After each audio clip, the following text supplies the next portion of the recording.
Remember to like the video, share your thoughts below, and subscribe to keep up with our latest stories. As the old grandfather clock struck 11, its resonant chimes shattered the stillness of the house, filling the air with an unsettling weight.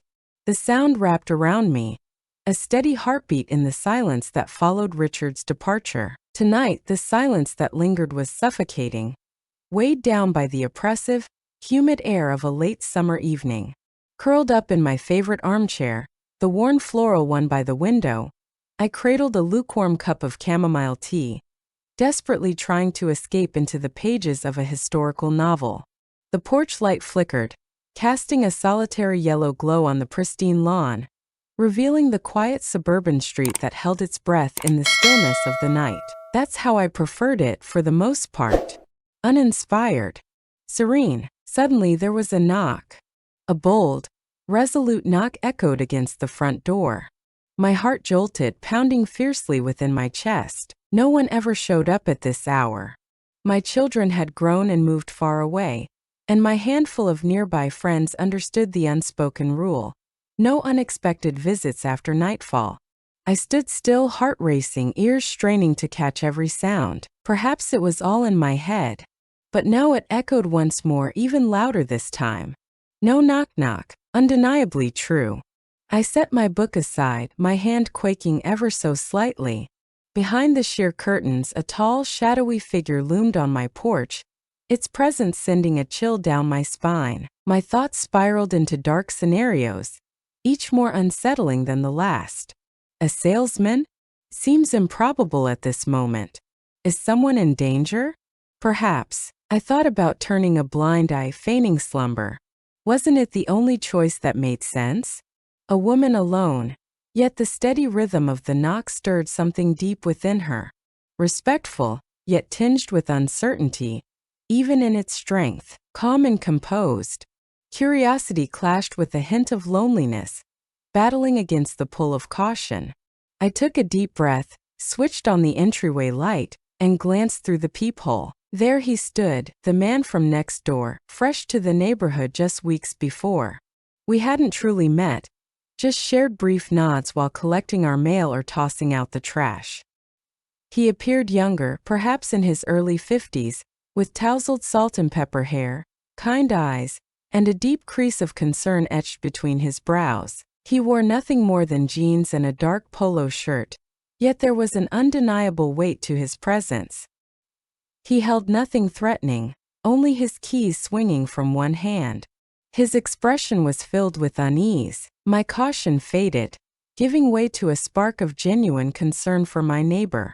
Perhaps his power had failed, or he was in desperate need of assistance.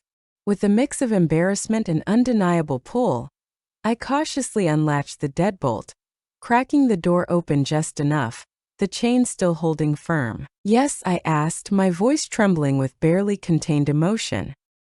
His shoulders dropped, a silent wave of relief washing over him as our eyes met. "What a relief!" he breathed, his voice warm and low, catching me off guard. "I apologize for disturbing you at this hour, ma'am." His voice faded, a sudden awareness washing over him. He didn't know my name. Helen. I pushed the door open just a bit more. "Helen Henderson."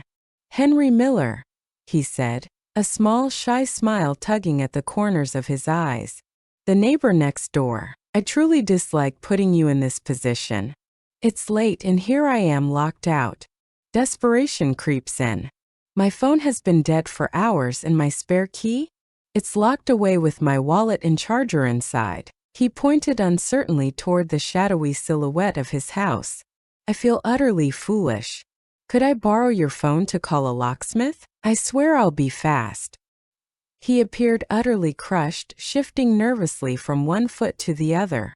He posed no threat, merely a man caught in a comically absurd and deeply troubling situation. The bond of shared humanity, the sting of mere misfortune, shattered my final doubts. Yet those kind eyes held a truth that felt undeniable. For just a heartbeat I paused, then released the chain. "Oh dear," I whispered, yanking the door wide open. "What terrible luck." "Absolutely, step inside. It's okay, really."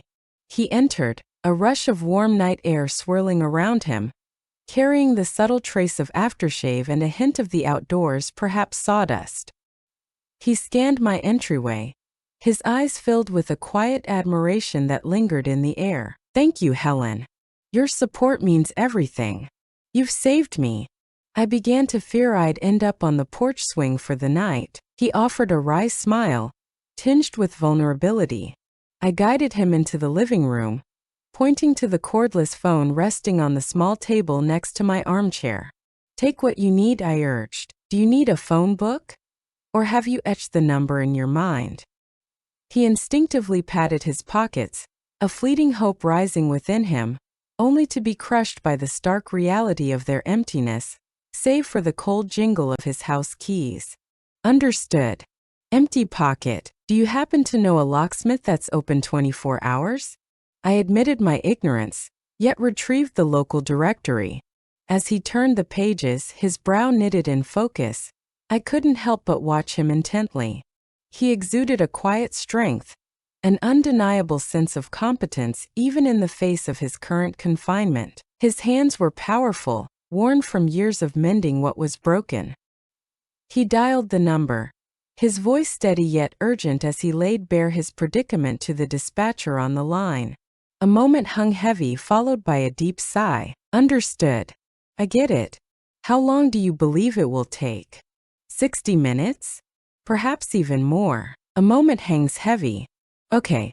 Absolutely. I'll be here just outside waiting. Thanks." He ended the call, facing me again with a sardonic look. "There's a glimmer of hope. Someone is on their way. The bad news hits hard. It'll be at least an hour, maybe more. It seems like a night full of chaos." He raked his fingers through his hair, a storm brewing within him. "I don't want to hold you back. I can simply sit on my porch lost in thought." "Don't be silly," I interrupted, taken aback by my own boldness. "The hour is late, and the uncertainty looms. Will they ever arrive? Stay here for now. Care for a cup of tea? Or perhaps something more powerful? I believe there's some brandy hidden away." The offer escaped my lips before doubt could take hold.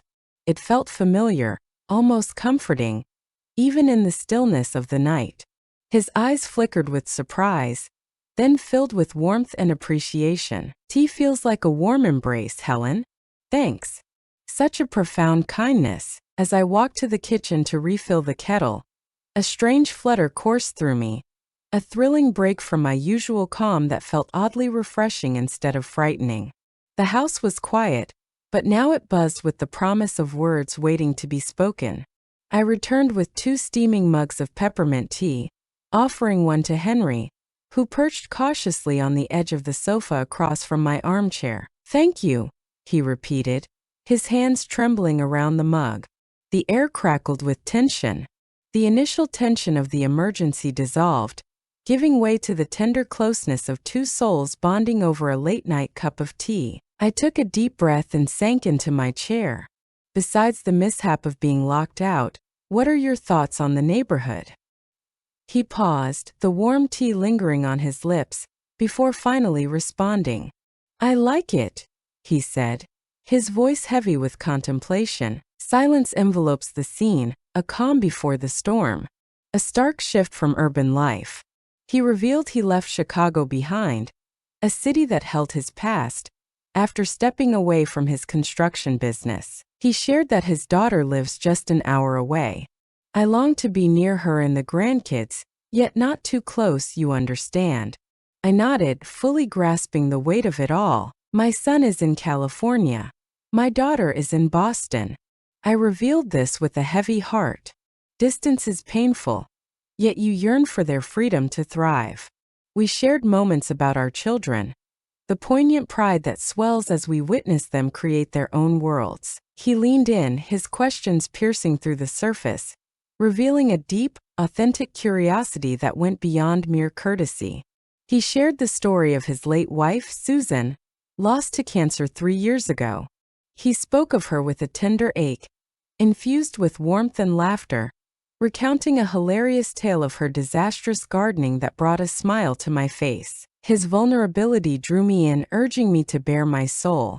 I spoke of Richard, the shock of his heart attack 5 years past, the void it carved in my existence, and the painstaking journey of piecing my life back together alone. I rarely spoke of it, particularly not with those I didn't know. Yet, conversing with Henry was effortless, instinctive. Silence hung in the air, not awkward but charged, punctuated only by the relentless ticking of the clock and the soft, distant hum of the refrigerator. His listening was a balm, making me feel profoundly understood. We found a bond in our love for old movies, the timeless black and white classics, and a shared frustration with overly complicated technology.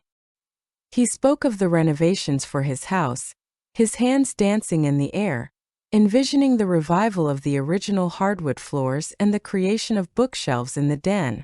His fervor for the project was unmistakable. "Having a project is essential," I whispered, "a way to channel your energy and passion." His eyes locked onto mine, filled with the depth of understanding that pierced through the silence. "It is," he said quietly, as the hour the locksmith had predicted slipped away, followed by another 30 agonizing minutes. We chose silence. What brought him here faded away, overshadowed by the deepening bond blossoming between us in the soft glow of my living room.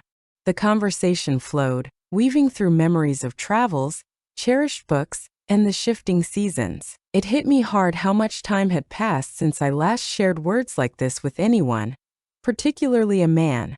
Since Richard, my connections have felt light, lacking depth. This was unlike anything before, profound. In the dim light of late hours, vulnerability seeped through, woven into shared tea and whispered stories, breaking down all defenses.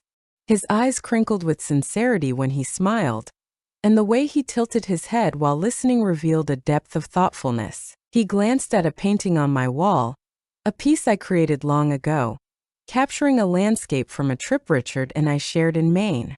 "You created that?" he inquired, his voice laced with awe. "It's breathtaking. You truly seized the light." His unexpected compliment enveloped me in warmth, far beyond the heat of the tea. We were dancing on the edge, but it wasn't flirting, not truly. It held a deeper complexity, a fleeting acknowledgement, a bond forged in the depths of solitude, where isolation finds solace in the warmth of unexpected connection. The tension was charged, raw with emotion. In the stillness, two lonely hearts connect, sharing a fleeting yet profound moment of true understanding. We spoke of regrets, not to linger, but to recognize them as threads woven into the fabric of life. He lamented the lost moments, wishing he had traded hours of toil for adventures with Susan. I revealed my deep regret for not taking my art seriously in my youth.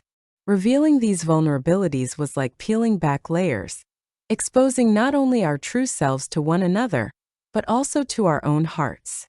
The grandfather clock told once, then twice. Outside, the world lay in slumber, shrouded in darkness, while within my modest living room, an unanticipated bond flickered, casting light in the space between us. The locksmith's arrival, when it finally came, struck like an unwelcome shadow. Headlights pierced the darkness, cutting through the stillness of my living room, signaling the locksmith's long-awaited arrival. Henry rose, the remnants of his once warm tea slipping away, leaving only a bitter chill behind. "Well," he said, his voice laced with hesitation. "Obligation beckons, or perhaps it reveals the way." His gaze met mine, raw and genuine. "Helen, I'm forever grateful. Not only for the phone, but for the tea, the heartfelt conversation. You truly rescued me tonight, in ways I can't even express." I rose to my feet, guiding him to the door. "It was truly my pleasure, Henry." Indeed.